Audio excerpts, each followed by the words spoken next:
The next one is interest on borrowed capital. Very interesting. நல்லா கவனிக்கணும். Interest on borrowed capital.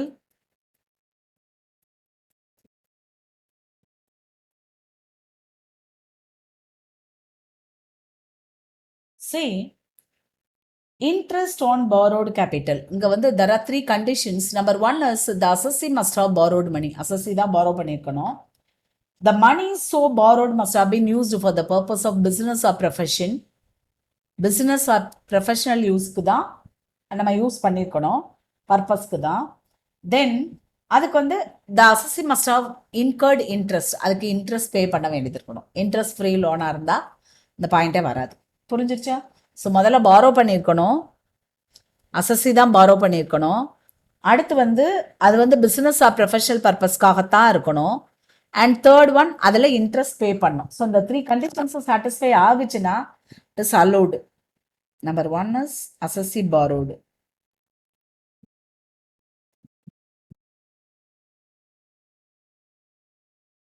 Two for business or profession.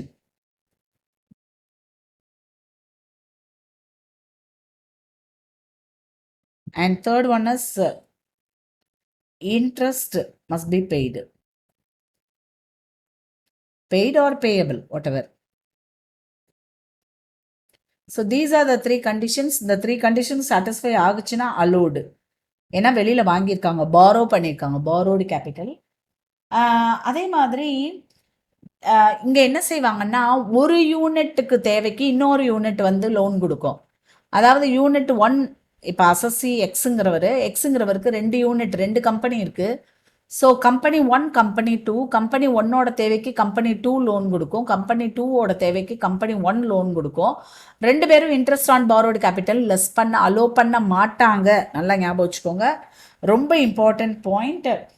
Interest paid by 1 unit of interest paid by 1 unit of assessee to another unit is not allowable. It's not allowed. allow பண்ண மாட்டாங்க.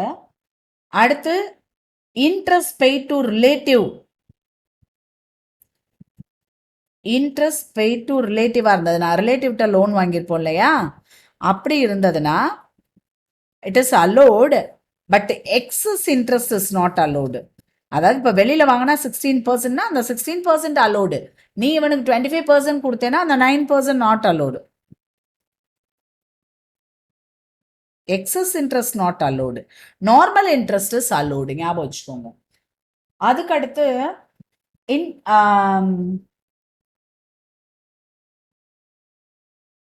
Interest on share capital. Share கேபிட்டலுக்கு எதுவும் interest கொடுத்தாங்கன்னா not allowed. நம்ம ஏற்கனவே பார்த்துருக்கோம் இல்லையா, ஒரு ப்ரொப்ரைட்டரி பிஸ்னஸில் அவர் வந்து கேபிட்டல் கொண்டு வர்றாரு இல்லையா, அந்த இன்ட்ரெஸ்ட் ஆன் கேபிட்டல் வந்து இஸ் நாட் டிடக்டபிள். அதே மாதிரி தான் interest on share capital is not allowed, ஞாபகம் வச்சுக்கோங்க. ஏன்னா ஷேர் கேபிட்டல் அப்படின்னு சொல்லும் போதே அந்த ஷேர் ஹோல்டர்ஸ் வந்து ஓனர்ஸ் ஆயிடுவாங்க. ஸோ அவங்களுக்கு கொடுக்கறது வந்து நம்ம நாட் அலோடு அப்படிங்கிறத ஞாபகம் வச்சுக்கணும். அதுக்கடுத்து money is borrowed to pay income tax. Money is borrowed to pay income tax. Income டேக்ஸே நம்மளோட பர்சனல் இது, அதை பே பண்ணுறதுக்கு மணி பாரோ பண்ணியிருக்காராம். அந்த இன்ட்ரெஸ்ட் ஆன் கேபிட்டல் டிடக்டபிள் ஆனால் not deductible.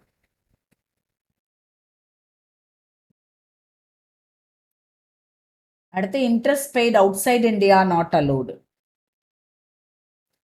Interest paid outside India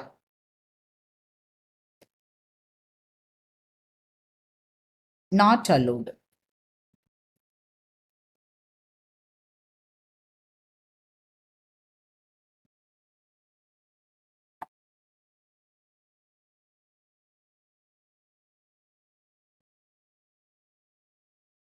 அடுத்து brokerage and commission for arranging loan not allowed. brokerage or commission for arranging loan.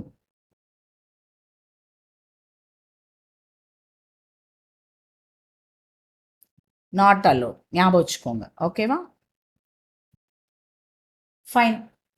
அடுத்து நம்ம இப்போ இன்ட்ரெஸ்ட் ஆன் கேபிட்டல் பார்த்துட்டோம். நல்லா ஞாபகம் வச்சுக்கோங்க. ஓனரே கொடுத்துருந்தாருன்னா கிடையாது.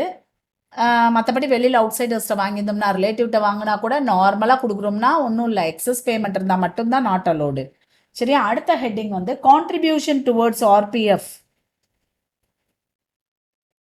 கான்ட்ரிபியூஷன் இது எத்தனாவது point? Interest on borrowed capital 17.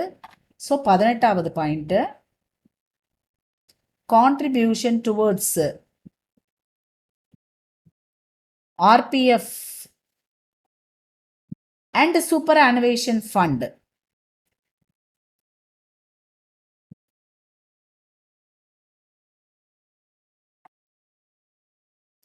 Allowed. ஒன்றும் பிரச்சனை இல்லை, allowed. 19th, contribution towards notified pension scheme. Contribution towards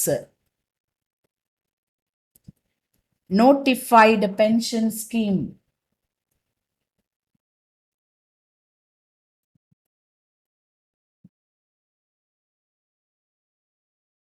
Allowed. இதெல்லாம் எம்ப்ளாயீஸ்க்காக பண்றது. அடுத்து அப்ரூவ்டு கிராஜுவிட்டி ஃபண்ட். அதே தான், contribution towards approved gratuity fund. Approved gratuity fund allowed. அடுத்து இதுல இது ஃபுல்லா நம்ம எம்ப்ளாயரோட கான்ட்ரிபியூஷன் பார்த்தோம், கம்பெனியோட கான்ட்ரிபியூஷன். இப்போ அப்படியே ரிவர்ஸா பார்ப்போமா? Employees contribution. எம்ப்ளாயி கான்ட்ரிபியூட் பண்ணுவாங்க இல்லையா? எம்ப்ளாயீஸ் கான்ட்ரிபியூஷன் டுவர்ட்ஸ்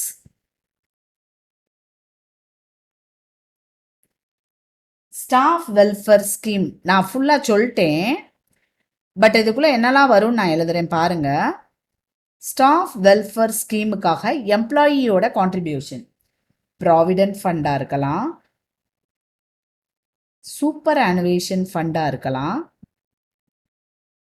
இப்போ எதுக்கெல்லாம் எம்ப்ளாயர் கான்ட்ரிபியூட் பண்ணாரோ அதை நம்ம லெஸ் பண்ணிக்கலாம்னு பார்த்தோம் இல்லையா? அதே மாதிரி எம்ப்ளாயீஸ் கான்ட்ரிபியூஷன் இருக்கு. அடுத்து வந்து எனி அதர் இஎஸ்ஐயா இருக்கலாம், இஎஸ்ஐக்கு கான்ட்ரிபியூட் பண்ணுவார், எனி அதர் வெல்ஃபேர் ஃபண்டு. இது எல்லாமே எம்ப்ளாயி வந்து கான்ட்ரிபியூஷன் பண்றாங்க. ஓகேவா? ஸோ இந்த இடத்துல இது வந்து இன்கம் ஆஃப் த எம்ப்ளாயர். இது என்னது?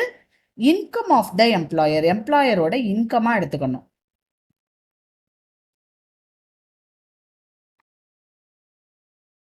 நல்லா ஞாபகம் வச்சுக்கோங்க. ஓகேவா? இது 21.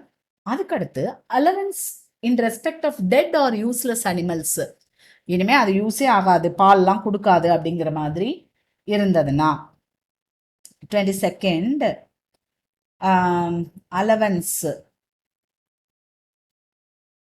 in respect of dead or useless animals.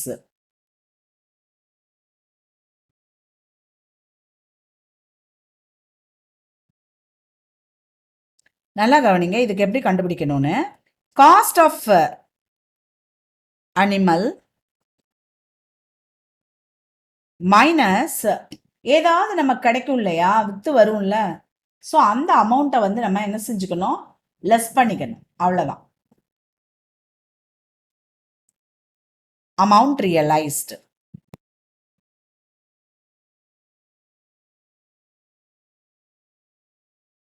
So less பண்ணி என்ன வருதோ allowed as deduction.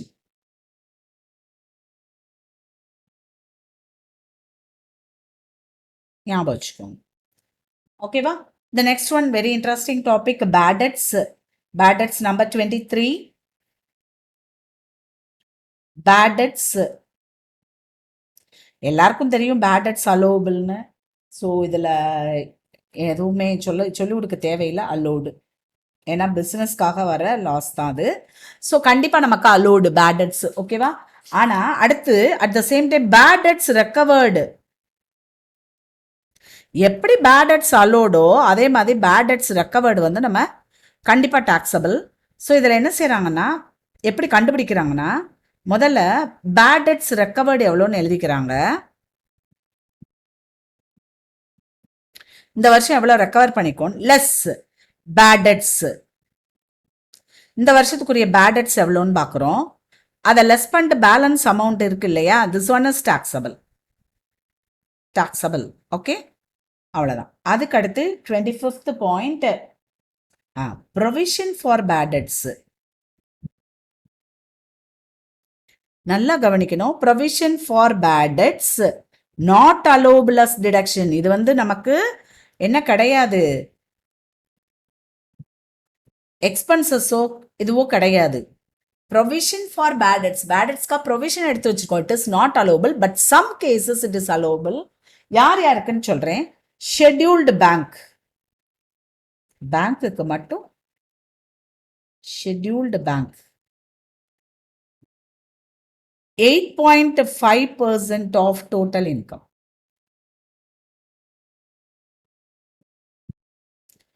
Is allowable as provision for bad debts. கண்டிப்பா இவங்க டிடெக்ட் பண்ணிக்கலாம் provision for bad debts scheduled bank. அதுக்கு அடுத்து இன்னொன்று என்ன அப்படின்னா, ஃபாரின் பேங்க் வந்து 5% டிடெக்ட் பண்ணிக்கலாம்.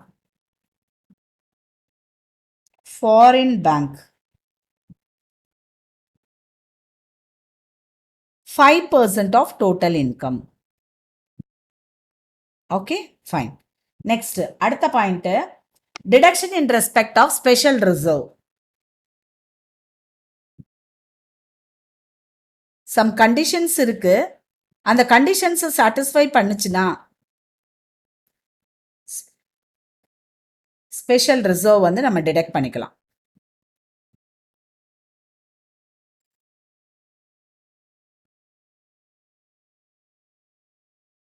அலோட், ஓகேவா? ஸோ இதுவும் நமக்கு அலோடு. அடுத்து வந்து செக்யூரிட்டிஸ் டிரான்சாக்ஷன் டேக்ஸ்.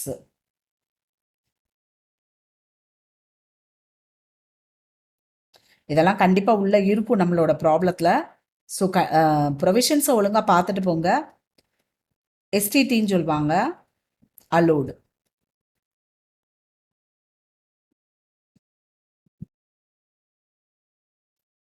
அடுத்து contribution to credit guarantee fund trust. Credit guarantee fund trust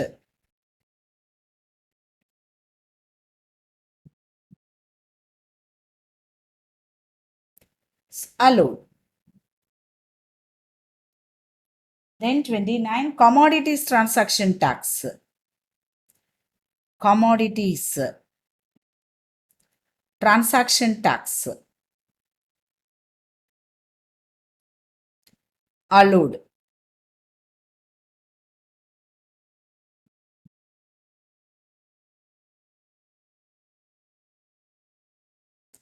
அடுத்து இன்னொரு முக்கியமான point, advertisement in souvenir. Advertisement in சொவனியர்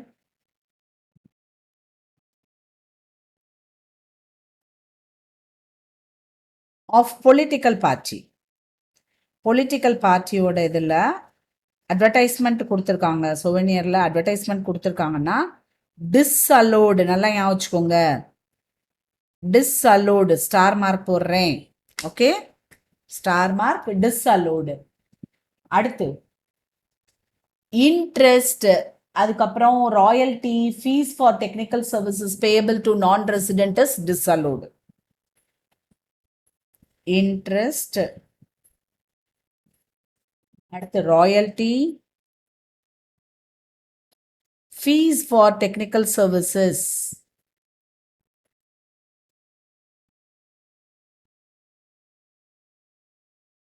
to non resident கொடுத்தாலும் சரி, இல்லை அவுட் சைட் இந்தியா பே பண்ணாங்கனாலும் சரி, or out side India.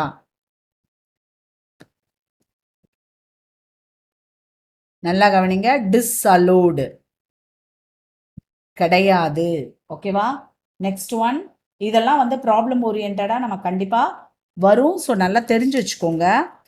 Income tax பெய்டும் கொடுத்துருப்பாங்க இல்லையா, அதை நம்ம ப்ராஃபிட் அண்ட் லாஸ் அக்கௌண்ட்ல டெபிட் சைடில் போடக்கூடாது. It is disallowed. இதை வந்து பர்சனலா எடுக்கிறாங்க. டிஸ்அலோடு. தென் அடுத்தது வெல்த் டாக்ஸ் டிஸ்அலோடு.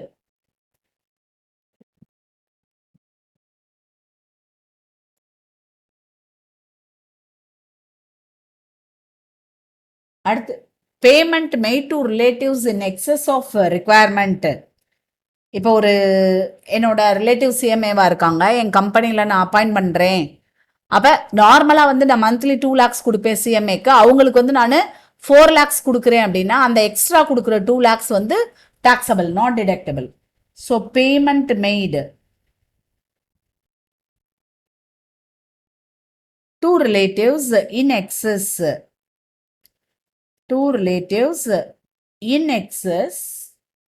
of requirement.